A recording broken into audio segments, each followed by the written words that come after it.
Dito nakatira si Fiona sa ilalim ng mga kakahuyan na ito dahil pinagbabawal na sila na tumira sa kalsada.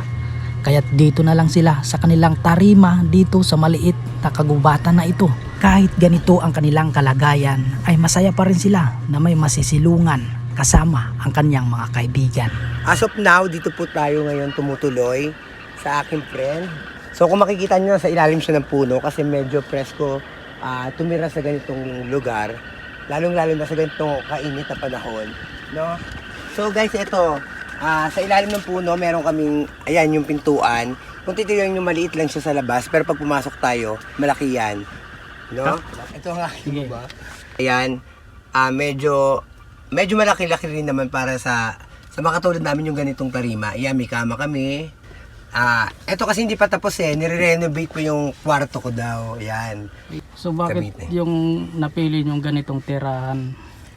Di sindiran na sa mababa ng upa, medyo makakatipid-tipid ka ba kasi ang kita namin maliit lang tapos umangungupa kami, kulang pa, wala na kami pagkain. Pero pag dito lang kami titira, kahit basta safe naman kami, although na bawal, pero nag-iingat lang kami na hindi kami makagawa ng kasalanan pala